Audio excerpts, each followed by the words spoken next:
Hello everyone, welcome back for more Let's Play Ultima 2. So, grinding has been done. So much grinding. So much. But, what you can see is that all of my stats are now as high as I will ever get them. Because if I raise anything but charisma at this point, they reset to 0. We've had that discussion, right? Yeah. And charisma is basically useless. So, we never need to raise another stat again. This grinding also got us enough money for phasers and a set of power armor. And all the fighting we did, there were a lot of thieves in the pile, and they dropped a whole bunch of stuff. Let's talk about that stuff that's clogging up our items inventory. And if any of those go over 80 or go over 99, those will also flip back to 0, which is kind of annoying, but what you gonna do? Wands and staffs, I'm pretty sure you remember those we need to cast spells, which in this case, kinda useless. Kinda useless. Because the spells are only good in dungeons, really, and towers, and we will never need to visit a dungeon or tower. We could if we wanted to, but there is no point to it. The boots,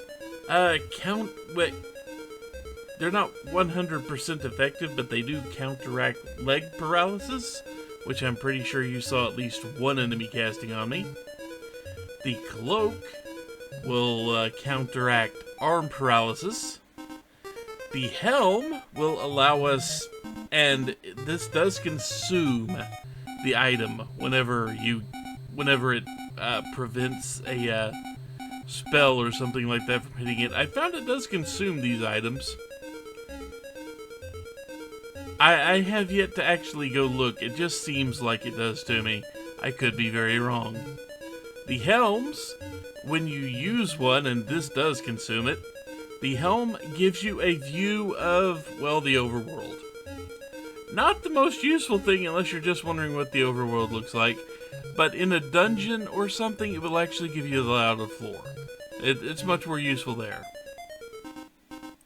The gems, and you see 3 types of gems here, right? You see gems, red gems, and green gems. Those, by holding those, you reduce the risk that a thief will steal anything important from you. The Ankh, we will need to board a rocket later. We'll need Ankhs to board rockets. The skull keys, well, they work together. They work together with the brass buttons to fly airplanes. I'm not kidding. That's kind of the next thing we need to do is go ahead and get ourselves an airplane. But that's going to require a few steps. And right now we are just going over item usage and such here. Let's see, the brass buttons and the skull keys, yep, that's there. The blue tassels are what you need to board the pirate ships. Strange coin enables you to, it enables you to stop time. Yeah. There is a time stop ability you have, and it is not a spell. To the best of my knowledge, this is not a spell. This is just an ability you have. It's a command you just execute. I think it's in. Let me look here. Yeah, in. If you press in, you negate the passage of time for everyone, you know, for a whole bunch of things. That's kind of what that does. It's useful if you're trying to get away from very strong enemies or something like that. It's very useful at the very end of the game, too. We will go over to the tools and the torches in a second. The green idol will give you immunity to sleep spells. And the trilithiums are effectively rocket fuel. So, you need Ankhs and trilithium to fly rockets. You need brass buttons and skull keys to fly planes. And you will need some of each, although I think I have way more than I ever expected to have. And then if you look up in the top, we've got torches, keys, and tools. The next thing we actually need to do, the very next step, is to get ourselves some keys. You may wonder why we don't have any of them. We haven't had any yet, because none of the enemies in the game, at least the typical enemies in the game, none of them drop keys. But the torches and tools, something else you see up there, the torches are light in a dungeon, and the tools disarm traps in the dungeon. We don't have any spells. We probably won't have any spells because it's a waste of money for us, since we are not we are not going into dungeons or towers. We have no reason to. There is one version of this game where you can only get the trilithium you need to power the rocket in a dungeon, but in this case, they are dropped quite capably by the thieves we beat up. Now, I also have just about maxed out money, food, and hit points. So, before we do anything else here, if the game will actually cooperate, yeah, we are going to show where I ground up all these stats. And you see I'm on a ship. This is the land of the future, basically. It's called the Land of Legends. And basically, it's a big circular area. Let's look at this. I have extra magical helms. But this is what the land looks like, and everything outside that circle is water. Water we're in. We'll want to come back here later. We don't need to be here right now, except for the fact that this is the easiest place to grind. Far and away the easiest place to grind out money. Because, well, in any land that you're in, the enemies will spawn as you walk around. And they will spawn in a random location somewhere on the map and then make a beeline straight towards you. Every other land has a lot of little sections of... Every other time period has a lot of little sections of land broken up by water or mountains or something like that that blocks the progress of all the enemies. This Legends area does not do that. This Legend area is just a big, flat, circular plain. So, every enemy that spawns makes its beeline as close to you as possible. We are somewhere off to the side of the edge of the map on one side or the other.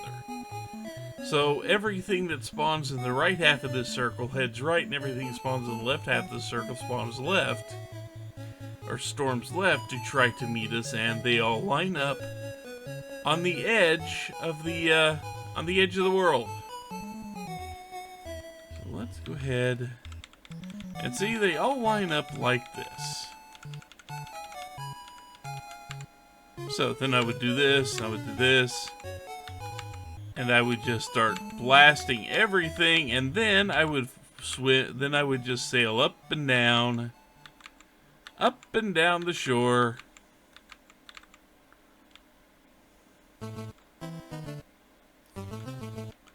And notice how we got several enemies in there waiting for us.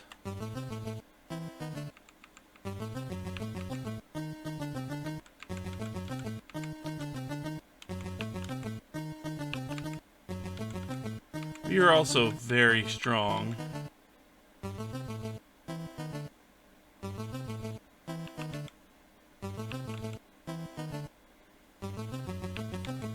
We are still going to take some damage.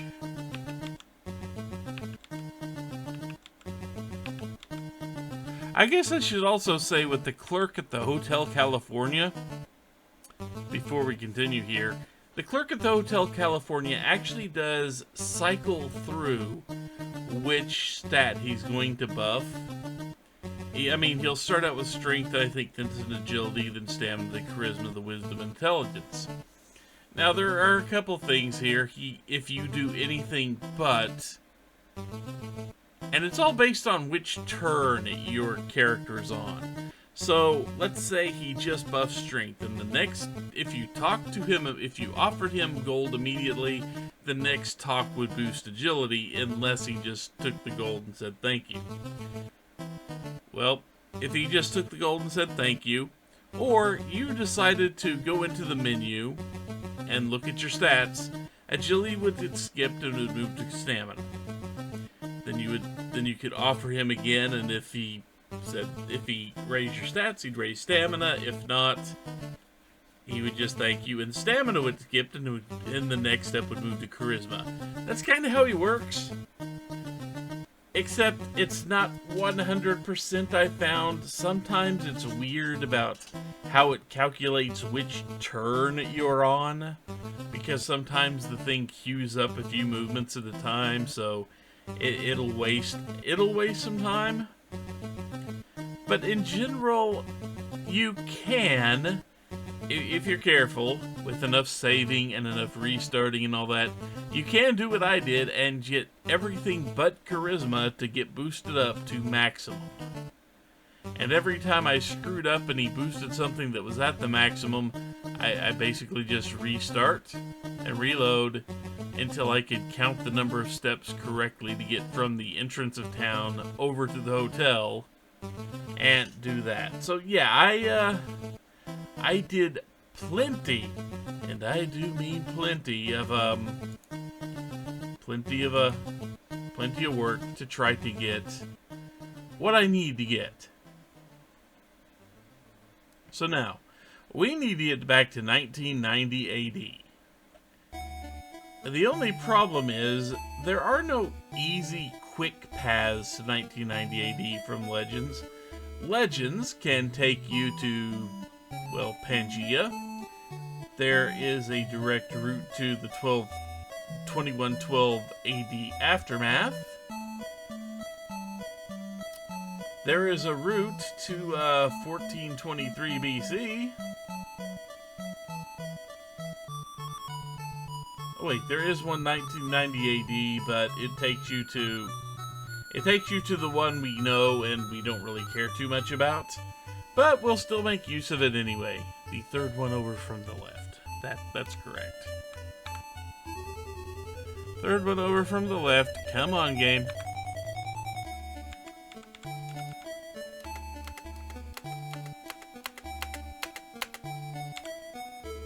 Also, I have muted the game because I don't want to listen to it.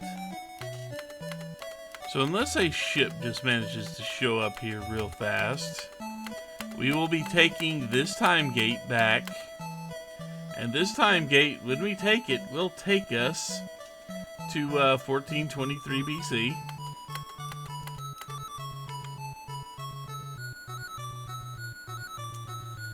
And now we know pretty much where we are, but we do want to get back to 1990. We want to get back to the to a better version of 1990, and to do that, yeah. Unfortunately, my ship for this area is parked. Well, let's just show you. I can show you this. This is a map of basically the world. My ship is parked near South America.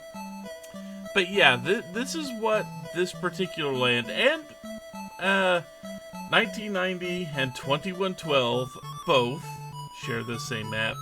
Pangaea looks more like a big sea, and you've seen Legends now. I don't think we're going to go to Pangaea for a bit.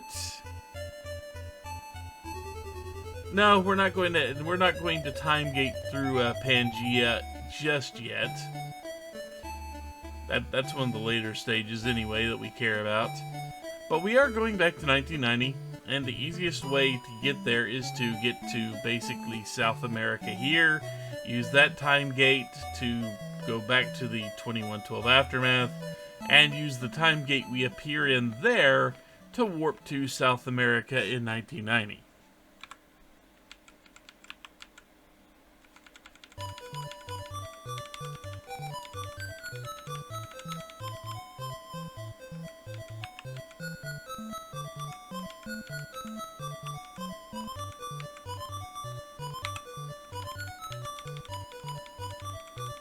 I might have actually parked there. I don't think I did.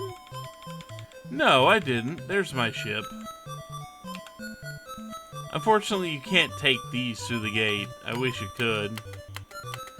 But the only way to take a vehicle through the gate is to be able to walk through it while you're still on the vehicle. Which will come into play very soon. Just not yet. Now we're in South America in 1990.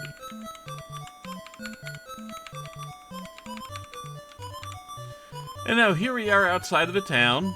I am going to hit the save button because now the thing we need is keys. Also going to keep from consuming extra food. We need at least a bare minimum of 20 keys just in case. Because there's a lot of places we can go poke around in, even though we're probably only going to use about 7 of them, I think. I still want to get about 20. The way you get keys is you kill guards. That's it. You have to kill guards to get keys. That's the only possible way. So, and sadly, the only way, sadly, this is the easiest way because right next to here is the customs.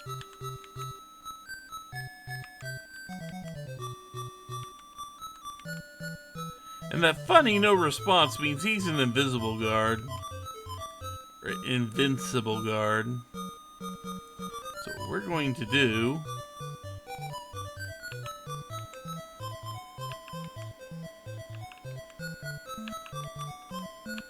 as buffed as we are,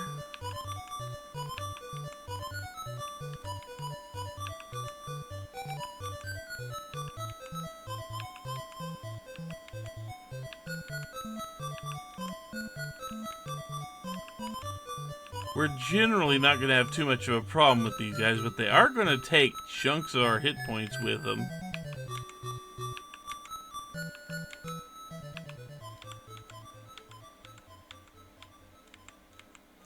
And he's going to chase us out of town. And hit us for our trouble, but we now have 10 keys. We're going to do that one more time, and then I'm going to call it a video, because I need to set up for the next step of this.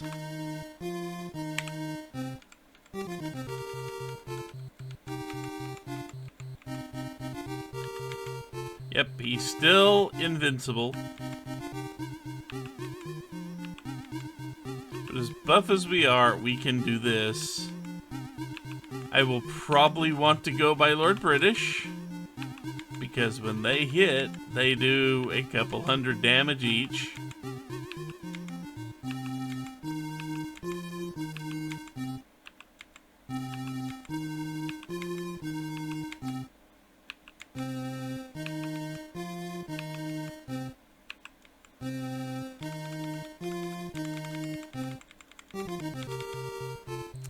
There we go. Now we have completely done. We have gotten all the keys we need. Yeah, 20 keys. So, I'm going to go ahead and save the game here. Back in the status screen. Bemoan the fact that I lost nearly 3,000 hit points doing that. That was a lot of freaking hit points to lose. But yeah, I will go back to refill my hit points. And then what we will do with those keys, well, it's going to begin here and it's going to kind of spread out across a couple of time periods. So, until next time, take care everyone.